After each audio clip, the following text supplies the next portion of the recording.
여러분들 다들 부자 되고 싶으시죠? 아마 이 땅에 살아가는 사람들 치고 부자 되고 싶지 않은 사람은 아무도 없을 것입니다. 다 누구나 다 윤택하고 풍족하고 부유한 삶을 살고 싶은 것이죠. 그렇다고 보통 사람들이 가질 수 없고 만질 수 없는 엄청난 돈을 버는 그런 부자가 되는 것은 다 원하지 않습니다. 이번에 대통령을 비롯하여 청와대 공직자들의 재산이 공개되었더군요. 대통령은 18억 2246만 원, 그리고 장하성 청와대 정책실장은 93억 1962만 원, 조국 수석은 49억 원으로 조사되었습니다. 우리 이 중에 이만한 재산을 가진 분은 없죠. 예. 아마 여기 앉아 계신 분 가운데는 이 정도의 재산을 소유하고 계신 분은 없을 것입니다. 그리고 또 이렇게 몇십억 재산을 소유한 부자가 되게 해달라고 또 그렇게 기도하시는 분도 없을 것입니다. 다들 지금보다 조금 나은 삶, 자식들 대학 공부시키고 결혼할 때 조금 보태주고 노년에 조금 여유 있게 살 수 있는 정도, 그 정도를 요구하지 뭐 그렇게 크게 많은 금액을 벌게 해달라고 기도하시는 분은 그렇게 많지 않을 것입니다.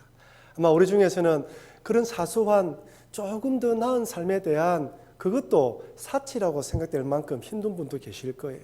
반면에 또 어떤 분은 그건 너무 소박하다, 좀 더 꿈을 크게 가져야지 라고도 이야기하시는 분도 있을 것입니다. 사람마다 물질에 대한 개념, 부자에 대한 이런 부분들이 다 다르기 때문이죠. 그렇다면 여러분들이 생각하는 그 정도의 소유, 그 정도의 물질을 가지게 된다면 만족할까요? 여러분이 생각하고 있는 저 사람 정도만 되면 만족하겠다라고 보고 있는 그 사람은 만족할까요? 아닙니다. 그 사람은 좀 더 나은 수준의 삶을 살기를 바라보고 그 삶을 향하여 달려가고 있습니다. 만약 여러분들이 조금 더 나은 그 수준에 도달하게 되면 얼마 동안은 만족할지 모르겠지만 또다시 또 더 나은 수준을 위해서 달려가게 되어 있는 것이죠. 그래서 잘 아는 이야기 있죠. 화장실 개수 늘리다가 죽는다. 그죠? 이전에는 화장실이 다 밖에 있다 보니까 비 오는 날, 밤, 눈보라가 치는 날 화장실 가기가 너무 힘들어서 그때의 소원은 오직 방 안에, 집 안에 화장실이 있는 집을 소망하며 열심히 살았습니다. 다들 화장실 집에 있죠? 집 안에. 만족합니까? 화장실 한 개 되니까 이번엔 두 개가 필요합니다. 아이들이 크다 보니까 아침마다 전쟁이죠. 그래서 두 개, 세 개를 꿈꾸다 보니까 어느새 죽을 때가 다 되었다는 말이 있지 않습니까? 이처럼 욕심은 채워지지 않지만 그래도 좀 더 잘 살고 싶은 것이 사람들 마음입니다. 이 마음을 내려놓기가 쉽지 않습니다. 이것은 우리 그리스도인도 마찬가지죠. 이 땅에 사는 동안 좀 윤택하고 복된 삶, 풍요로운 삶을 살다가 내 코에 호흡이 떨어지는 순간 천국으로 입성하는 그런 꿈을 꾸고 그런 소망을 가지고 기도하면서 살아갑니다. 이것은 아마 느헤미야 당시 이스라엘 백성들도 마찬가지였던 것 같습니다. 지난주에 살펴보았듯이 느헤미야가 페르시아로 돌아갔던 그 짧은 시간, 짧게는 1년, 길게는 2, 3년의 공백 기간 동안에 이스라엘 백성들은 신앙이 해이해진 것이 아니라 완전히 신앙을 잃어버렸습니다. 타락했던 것이죠. 세상 사람들과 별반 다를 바 없는 모습으로 살아가고 있었습니다. 우리들은 이스라엘 백성들의 이 모습을 보면서 두 가지 큰 교훈을 받았습니다. 첫 번째는 믿음의 성벽을 쌓는 것도 쉽지 않지만 무너지는 것은 한순간이다. 10여 년 동안 믿음의 성벽을 쌓았지만 단 한순간에 다 무너져 버렸던 것이죠. 그래서 쌓는 것도 중요하지만 그 성벽을 유지하는 것도 중요하다는 것을 우리 교훈받았습니다. 두 번째는 그러기에 하나님의 은혜를 지속적으로 사모해야 한다는 교훈을 받았죠. 신앙은 현재 진행형이지 과거가 아니다. 오늘 받은 은혜를 가지고 오늘 살아가고 내일 받을 은혜를 가지고 또 내일 살아가는 것이다. 매일매일 하나님 은혜로 살아가는 것이다 라는 것을 교훈받았습니다. 그래서 여러분, 오늘 내가 믿음 충만하다고 교만하면 안 됩니다. 그리고 또 오늘 내가 믿음이 좀 약해졌다고 실망하면 안 됩니다. 또다시 은혜 받아서 일어나고 또다시 은혜 받아서 겸손하게 만들면서 매일 매 시간 이렇게 살아가는 것이 신앙생활이라는 것이죠. 저는 이렇게 타락한 이스라엘 백성들의 모습을 보면서 여전히 사라지지 않는 한 가지 의문이 있는데 왜 그렇게 빨리 타락했냐는 것입니다.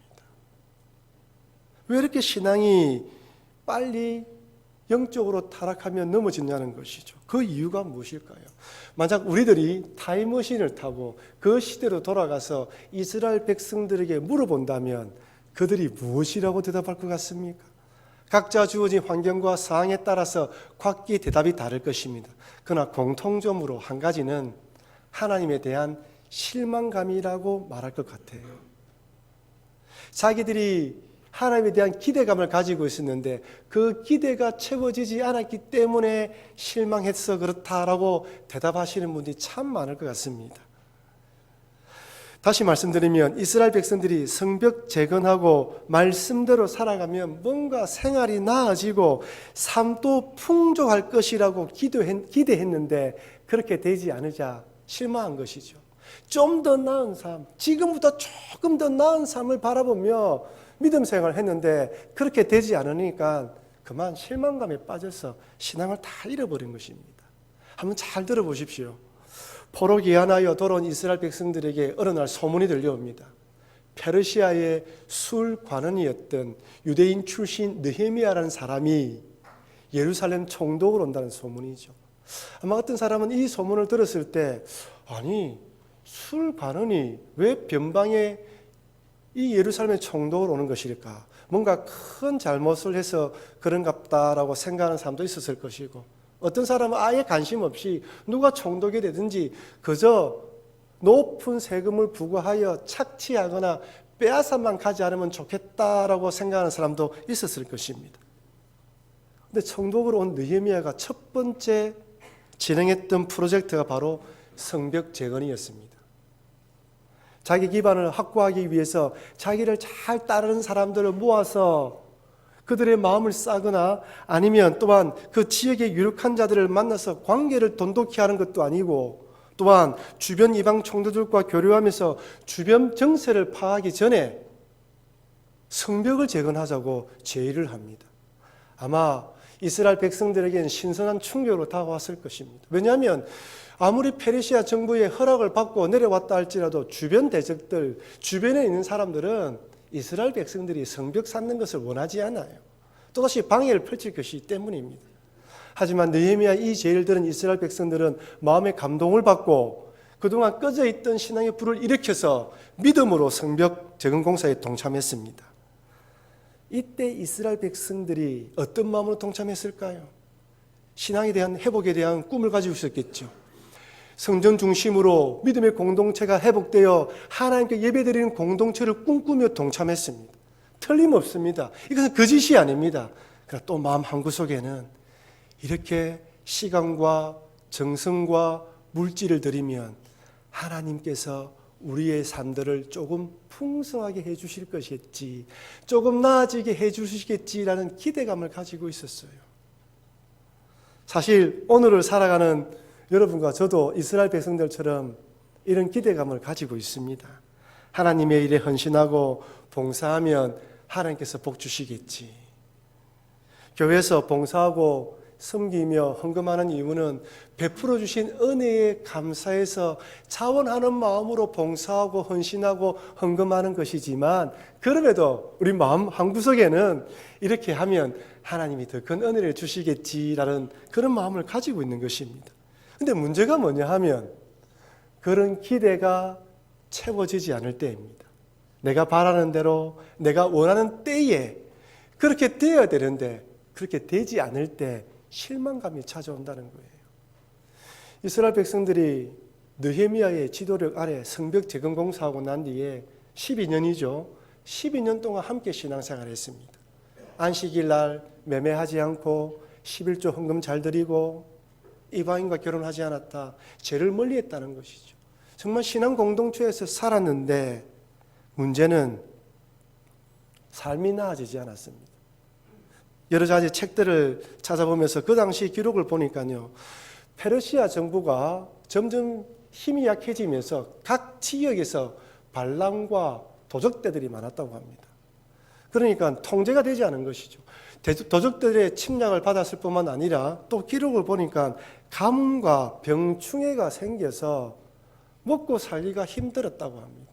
믿음 생활하고 주님 말씀대로 살았는데 삶은 더 고달파진 것이에요. 나아진 것이 아닙니다. 오히려 현상 유지라도 한다면 괜찮겠는데 오히려 더 힘들어지고 어려워지니까 하나님에 대한 실망감과 신앙생활 해봤자 무슨 소용이 있노? 기도해봤자 무슨 상황이 달라지는 마음을 가지면서 점점점 신앙에서 멀어졌던 것이죠. 여러분, 이것은 우리도 마찬가지죠. 여러분, 나름대로 열심히 신앙생활하고 봉사하고 참 그럼에도 불구하고 집안에 이런 일, 아픈 일이 생기면 마음속에 하나님 그래도 내 나름대로 열심히 했는데 라는 섭섭한 마음이 생깁니다. 한 청년 자매가 자신이 잘 아는 언니를 카페에서 만나서 이런저런 이야기를 나누었다고 합니다. 이야기 나눈 도중에 그 언니에게서 한 통의 전화가 왔는데 한 후배가 가까이에 있는데 잠시 만나러 온다는 전화였어요. 그래서 그 이야기를 알겠다 하고 이야기했는데 딱 카페 문을 통하여서 그 자매가 들어오는데 너무너무 피부도 곱고 너무너무 예쁘더랍니다. 같은 여자가 보아도 너무 예쁘더라는 거예요. 옷도 명품이에요. 차도 외제차인데 그냥 외제차가 아니라 정말 비싼 외제차를 타고 있더랍니다. 나이가 젊은데. 짧게 이야기하고 그 자매가 돌아가고 난 뒤에 그 언니에게 저분 뭐 하시는 분이에요? 물으니까 술집을 운영하는 분이랍니다. 젊은 나이에 술집을 운영하면서 돈을 많이 버는 것이죠. 그 사람을 보는 순간 자기는 예수 믿는다고 참 믿음 생활하려고 몸부림쳐도 뭔가 세상 사람보다 뒤처져 있는 것 같아서 낙심이 들 때가 많은데 그 사람 딱 바라보니까 신앙이 해가 찾아오더랍니다. 이렇게 열심히 주님 믿는다고 달라지는 게 뭐가 있을까? 우리도 마찬가지죠. 우리 마음속에 그런 때가 있습니다. 기도하고 사업을 시작했는데 상황이 좋지 않아서 문을 닫을 때가 있어요. 자녀들을 위해서 그렇게 열심히 기도했는데 생각도 되지 않을 때가 있습니다. 여러분, 우리 자녀들 가운데에 중고등부 학창 시절 때 그래도 믿음이 우선이라 생각하면서 수련의 중심, 교회 중심으로 신앙생활을 시켰는데 결과적으로 보니까 세상 사람들이 볼만한 직장과 그런 것을 얻지 못했을 때 우리 마음속에 내가 잘못 키운 것은 아닐까라는 마음이 들 때가 있잖아요. 그러다 믿지 않는 사람들이 한마디 합니다. 너는 예수님 믿는다는데 이 모양 이 꼴이고 힘이 쫙 빠지는 것이죠. 인간적으로 생각해 볼 때 참 이처럼 실망되고 낙심되는 걸 충분히 이해할 수 있습니다. 그런데 여러분, 이런 마음, 이런 실망을 가지는 거 잘못된 것이 아니에요. 그러나 예수님을 구주로 믿는 복을 단순히 이 땅에서 풍족하고 부유한 삶을 사는 것에만 초점을 맞추면 안 됩니다. 예수 믿어 복 받는다는 것은 크게 세 가지로 생각할 수 있는데, 첫째는 구원받은 하나님의 자녀로서 하나님의 다스림을 받는 복이에요. 하나님을 아버지라 부를 수 있고 그 하나님의 다스림을 받으면서 이 땅에 살아가면서 이런저런 일 가운데에서도 그 하나님을 아버지로 부르면서 믿음으로 살아가는 복이 얼마나 큰 복인지 몰라요. 세상 사람들은 하나님을 아버지라 부르지 못합니다. 근데 우리는 아버지라 불러요. 두 번째 한번 읽어볼까요? 하나님 나라 확장을 위해서 사명자로 살아가는 복입니다. 하나님이 여러분들을 사명자로 불러주셨어요. 하나님의 일에 동참시키는 것입니다. 많이 배운 사람은 많이 배운 대로, 그렇지 못한 사람은 그렇지 못한 대로, 많이 가진 사람은 많이 가진 대로, 그렇지 못한 사람은 그렇지 못하는 대로 각자 주어진 상황 속에서 사명자로 불러주셔서 살아가게 만드는 거예요. 마지막 세 번째는 무엇입니까? 죽는 순간 영광스러운 천국으로 입성하는 복입니다. 활짝 열려있는 그 천국문, 스데반이 순교하면서 보았던 하늘문이 열리고 부활하신 예수님이 서 있는 그곳, 나의 영혼을 잡아서 일으켜서 천국으로 이끌어가는 그 복. 여러분, 이 땅에서 성공하고 부자가 되고 돈 많이 버는 것은 이 땅에서만 유효하지 천국 가는 데는 도움이 되지 않습니다. 이것이 성도들이 추구해야 되는 참된 복입니다. 그 외 물질의 풍성함과 건강함들의 복은 복이 아니라 하나님이 은사와 선물로 주신 거예요. 만약 한번 생각해 보십시오. 예수님 믿어서 부자가 되고 건강해진다라고 이게 복이라고 생각한다면, 그러면 우리 가난한 성도님들은 복을 받지 못한 것입니까? 병들어 일찍 죽은 분들은 하나님의 복을 받지 못한 거예요? 아닙니다. 하나님이 때에 따라서 어떤 분에게는 물질을 많이 벌 수 있는 복을 주시고, 또한 더 건강할 수 있는 이것을 은사로 선물을 주셨습니다. 그래서 그것을 가지고 더 크게, 더 주님의 일을 잘 감당하라고 주신 것이죠. 신명기 8장 17절 18절 말씀 보십시오. 우리 같이 한번 읽어볼까요? 그러나 내가 마음에 이르기를 내 능력과 내 손의 힘으로 내가 이 재물을 얻었다 말할 것이라. 내 하나님 여호와를 기억하라. 그가 내게 재물 얻을 능력을 주셨음이라. 이같이 하시면 내 조상들에게 맹세하신 언약을 오늘과 같이 이루려 하심이니라. 아멘. 재물 얻을 능력 주셨다. 오해하면 안 됩니다. 그러면 하나님이 재물 얻을 능력을 주셨으니 나는 아무것도 안 하고 가만히 있으면 재물이 들어오네? 아니에요. 최선을 다해 살아온 결과가 이렇다면 그것을 선물로 은사로 주신 것이라고 받아들이라는 거예요. 복이 아니라. 그러면 어떤 마음이 듭니까? 이 은사를 가지고 내가 어떻게 사용하게 될까라고 고민하게 되는 것이죠. 복이라고 생각하니까 내 것을 누리려고 하는 거예요. 여러분, 은사와 선물이라는 이 개념에는 하나님이 마지막 때에 반드시 계산한다라는 뜻이 포함되어 있습니다. 5달란트, 2달란트, 1달란트 받은 자들을 마지막에 계산하는 것처럼 그만큼 많이 줬음에도 불구하고 그것을 자신의 욕심을 위해 사용했는지, 섬기며 하나님 나라 확장을 위해 사용했는지 하나님이 계산하신다는 거예요. 느헤미야는 이것을 잘 알았습니다. 만약 느헤미야도 이스라엘 백성들과 같은 그런 기대, 그런 목적을 가지고 성벽 재건을 했다면 아마 똑같이 실망했을 것입니다. 이스라엘 백성들이 부유해지지 못하고 힘들게 사는 모습을 바라면서 가슴이 아팠을 것이고, 타락하여 하나님을 떠나가 있는 모습을 보면서 실망하여 더 이상 신앙개혁을 하지 못했을 것입니다.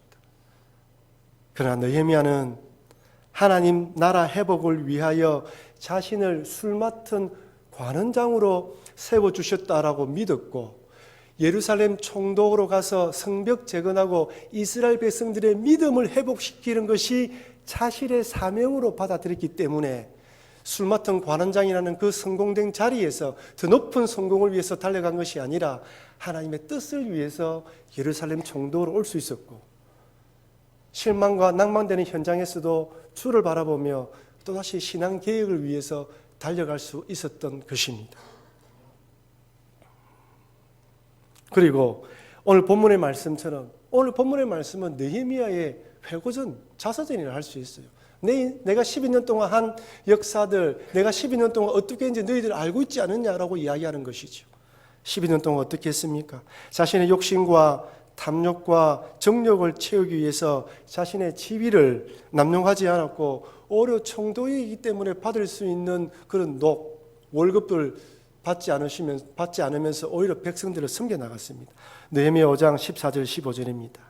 또한 유다 땅 총독으로 세움을 받은 때 곧 아닥사스다 왕 제20년부터 32년까지 12년 동안 나와 내 형제들이 총독의 녹을 먹지 아니하였느니라.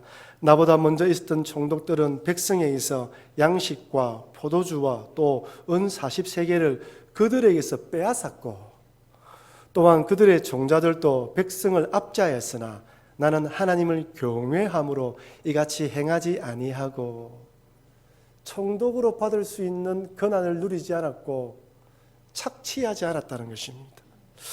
이렇게 느헤미야가 총독으로 월급을 받지 않고 어떻게 12년 동안 살았을까? 오늘 본문을 읽어보면 오히려 자기 돈을 섬겼죠. 두 가지 견해가 있습니다. 첫째는 페르시아 정부로부터 술 맡은 관원으로서의 그 월급을 그대로 받았다라는 것과, 두 번째, 느헤미야가 원래 돈이 많았다고 생각합니다. 사실인지 아닌지 모릅니다. 추측을 하는 거예요. 그렇지 않고 살아갈 수가 없으니까요. 근데 여러분, 부자라고 다 잘 나눕니까? 부자는 욕심이 없습니까? 아니에요. 오히려 가진 자가 더 하다라는 말이 있지 않습니까? 느헤미야는 많았기 때문에 나눈 것이 아니라 사명자의 삶, 내가 어떤 삶을 살아야 되는지 알았기 때문이에요. 그것을 본문에서 뭐라 이야기합니까? 여호와를 경외했기 때문이라 표현합니다. 여기 경외했다는 말은 하나님을 단순히 두려웠다는 것이 아니라 사명자로서 내 삶을 내가 어떻게 살아가야 된다는 것을 알았다는 것이죠. 사도 바울도 마찬가지였죠. 사도 바울이 3차 선교 여행을 하고 난 뒤에 예루살렘을 가려고 합니다. 예루살렘에 가서 그동안 모았던 헌금, 구제 헌금 그걸 가져서 예루살렘 교회에 들여서 도우려고 하고 있어요. 근데 여러분, 이 사도 바울이 거기 갈 필요가 없습니다. 왜냐하면 지금 예루살렘에 있는 예수 믿는 기독교인들, 유대인들 중에서도 사도 바울을 오해하는 자들이 많았어요. 굳이 가지 않고 다른 사람을 보내도 괜찮습니다. 근데 굳이 바울이 그곳에 가려고 하고 있어요.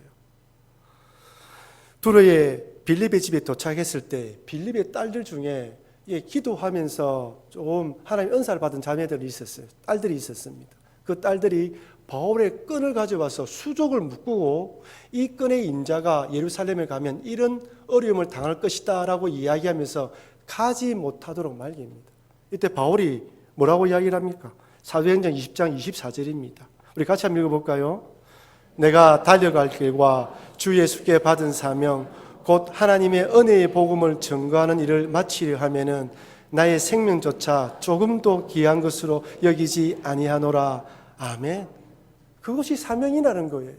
고난과 환난과 핍박이 있어도 그곳에 가서 이 물질을 전해드리고 성도들과 교제하는 것이 하나님의 사명이라는 것을 알았기 때문에 환난과 곤란이 있어도 달려가겠다고 결단한 것입니다. 그렇습니다. 성도는 그저 이 땅에서 풍족한 삶을 살기 위해서 살아가는 자들이 아니라 사명을 감당하기 위해서 살아가는 자들이라는 사실을 잊지 마시길 바랍니다. 그리고 이 땅에서 사명자로 살아갈 때 그때 하나님께서 더 필요한 것을 공급해 주신다는 것을 믿으시길 바랍니다. 그렇다면 여기서 우리는 진지하게 한번 고민을 해봐야 됩니다. 과연 하나님께서 우리들 각자에게 맡겨진 사명이 무엇인지, 나는 그 사명을 잘 감당하고 있는지 한번 진지하게 물어봐야 됩니다. 저는 하나님께서 여러분들에게 어떤 사명을 주시는지 저는 모릅니다. 그러나 한 가지 확실하게 아는 것은 현재 여러분들이 서 있는 그 자리가 바로 사명의 자리라는 것이죠. 여러분의 직장, 여러분의 가정, 여러분의 배우자, 여러분의 자녀, 그리고 부산 북교회, 교회에서 맡겨주신 직분들, 여러분이 하고 있는 모든 것들이 하나님이 여러분에게 주신 사명의 자리라는 것입니다. 사명받았다 해서 모든 사람이 목사가 되고 모든 사람이 선교사가 되어서 나가는 것이 아닙니다. 제일 기본 중에 기본이 그 현장에서 최선을 다해야 되는 거예요. 여러분, 요즘은 어떤 사람을 뽑더라도 어떤 사람을 채용하더라도 그 전에 그 직장에서 그 전에 어떻게 생활했는지 제일 먼저 확인합니다. 현재 있는 자리에서 최선을 다하지 않는 사람은 다른 자리에 가도 마찬가지죠. 그래서 기본의 기본이 뭐냐면 내가 있는 자리에서 최선을 다해 달려가는 것입니다. 빛과 소금의 역할을 잘 하는 것이죠. 제가 이렇게 사명을 이야기하면 우리 어르신들 가운데에는 이것은 젊은 사람들이나 주는 이야기지 나는 아니다라고 생각할 수 있습니다. 세상은 경제적인 능력, 그 사람의 실력, 자격을 가지고 판단합니다. 하지만 하나님은 그렇지 않습니다. 하나님은 때에 따라서 그 사람이 가지고 있는 은사와 능력을 가지고 필요한 곳에 적재적소에 배치합니다. 비록 일선에서 일하는 부분에서는 은퇴했지만 그 다음 사명지가 어디냐면 기도의 자리, 후손들과 후배들과 자손들을 위해서 기도하면서 그들을 뒷받침해 주는 자리가 이제 은퇴하시고 나이 드신 우리 어르신들의 자리라는 거예요. 제가 여러 교회를 듣지 않습니까? 어른들이 모여서 기도하고 그 자리를 지켜주고 있으면 믿음의 후배들과 후손들이 우리 자녀들이 마음의 안정감을 느껴요. 이런저런 어려운 험한 일이 있다 할지라도 어른들이 그 자리에서 기도하고 있으면 젊은 사람들이 힘을 얻더라는 것입니다. 그래서 이 자리가 얼마나 중요한 자리인지 몰라요. 이번 주에도 연한 집사님이 돌아가셔서 장례를 치루었습니다. 저는 그분들이 어떻게 신앙생활하는지 너무나 잘 알고 있습니다. 매주 금요일마다 금요 심야 마치고 난 뒤에 저 식당에 내려가셔서 그 어르신들이 그 자리에 밤새도록 같이 기도하며 찬양 부르던 것을 보았습니다. 금요 심야 끝나고 난 뒤에 기도하고 돌아가신 자리에 눈물이 뚝뚝 떨어지면 보았어요. 이분들의 기도가 우리 살아가는구나. 그런 분들이 점점 돌아가심으로 마음이 많이 힘든 거예요. 여러분, 어린아이를 키우는 어머니도 마찬가지입니다. 아이를 키우기 때문에 뭔가 뒤떨어지는 것 같고 잊어버린 것 같고, 또 우리 가정에는 보면 자녀가 아파서 또는 경제적인 어려움으로 여러 말할 수 없는 어려움 가진 분들도 있습니다. 죄송하지만 그것도 사명의 자리입니다. 그 자리에서 힘들지만 그 자리를 이겨나가고 지켜나가고 주님을 바라보며 달려갈 때, 그 사명을 잘 감당할 때 그 다음 사명을 또 맡기는 거예요. 왜 그런 일들을 허락했는지 저는 알지 못합니다. 그러나 그 자리가 사명의 자리라는 것이죠. 그러나 여러분, 각자 주어진 자리에서 각자에 맡겨진 사명을 잘 감당해 나가시는 여러분과 제가 되길 주의 이름으로 축원합니다. 그렇다면 여러분, 마지막으로 성도들이 각자의 주어진 자리에서 사명을 잘 감당하면 하나님께서 어떤 복을 주실까요? 물질적인 부분들을 더 충만하게 풍부하게 주실 수도 있습니다. 선물로 더 건강하게 해줄 수도 있습니다. 선물로 주실 수 있어요. 더 잘 감당할 수 있도록 도와주시는 것이죠. 그러나 모든 사람에게 주어지는 복은 보람이라는 복입니다. 우리 마음속에 인생을 살아가는 보람, 내가 살아가는 존재 가치에 대한 근본적인 깨달음, 기쁨을 주시는 거예요. 우리 사람들 마음속에는 두 가지 마음이 있습니다. 좀 이 땅에서 돈을 많이 벌어서 잘 살고 싶다는 마음과 함께 가치 있는 삶을 살고 싶다는 마음이 있어요. 그래서 어려운 사람 보면 피 흘려 힘들어 버는 돈을 가지고 도네이션 하기도 하고 도와주는 이유가 뭐냐면 가치 있게 살고 싶은 것입니다. 하나님이 여러분을 사명자로 불러주신 이유는 우리가 없어도 하나님께서는 그 사명을 하나님이 하실 수 있습니다. 여러분을 불러서 하나님의 일에 동참케 하심으로 여러분 마음속에 내가 하나님 사역에 동참하고 있구나 라는 보람을 주기 원하시는 거예요. 찬양대로 봉사하시면서 주일날 시간 내어서 일찍 오시고 연습하는 모든 부분을 통하여 나도 기쁨을 누리지만 이 일을 감당하게 하심으로 보람을 주시는 것입니다. 다 마찬가지입니다. 그 보람이 있을 때 내 마음속에 살아가는 기쁨이 있는 것이죠. 내가 가치가 있구나. 하나님이 나를 들어 사용하시는구나. 세상은 능력과 실력을 판단하지만 하나님 그거 없이 어디 자리에 있든지 나를 들어 하나님의 뜻을 위해 사용하시는구나 라는 마음이 있으면 기쁨과 감격으로 살아갈 수 있는 것입니다. 너무나 유명한 이야기 있죠. 한 청소부가 청소를 할 때마다 너무 기쁘고 즐겁게 청소를 하더랍니다. 여러분, 밤마다 그 사람들이 버려놓은 쓰레기를 치우는 일이 쉽습니까? 사람들이 깨끗하게 쓰레기를 버리면 감사하겠지만 참 더럽게 버리는 사람도 있지 않습니까? 그걸 치우는 일이 웃으면서 할 일은 아니거든요. 하루 이틀도 아니고 볼 때마다 그러니 지나간 사람이 물어봤다 하지 않습니까? 아니 선생님, 이거 참 쓰레기 치우는 일이 힘든 일인데 어떻게 이렇게 웃으면서 합니까? 뭐라고 대답했다고 합니까? 나는 단순히 쓰레기를 청소한다고 생각하지 않고 매일 아침 지구의 한 구석을 깨끗하게 한다라고 생각하면서 일한다고 대답했다고 하지 않습니까? 이분이 사명자의 삶이에요. 어떤 일이든 어떤 자리든 내게 주어진 자리가 하나님 주신 자리이고 하나님의 사역, 하나님 나라를 위해서 쓰임받고 있다는 이 마음이 있을 때 내 마음에 감사가 넘치고 즐거움이 넘치는 것입니다.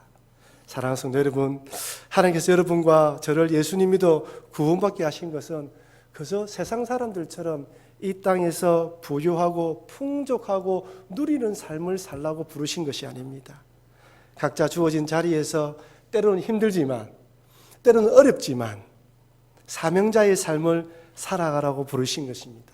이런 삶을 살아갈 때 하나님께서는 우리 마음속에 삶의 보람, 기쁨, 즐거움을 누리게 만들 뿐 아니라 내 코에 호흡이 끝나고 주님 앞에 섰을 때 잘했다 충성된 종아라고 칭찬해 주시는 것입니다. 그럼 여러분 어떤 자리 어디에 있든지 이 자리가 주님이 우리에게 주신 사명의 자리라는 사실을 잊지 마시고 모든 사명을 잘 감당해 나가시는 여러분과 제가 되길 주의 이름으로 축원합니다.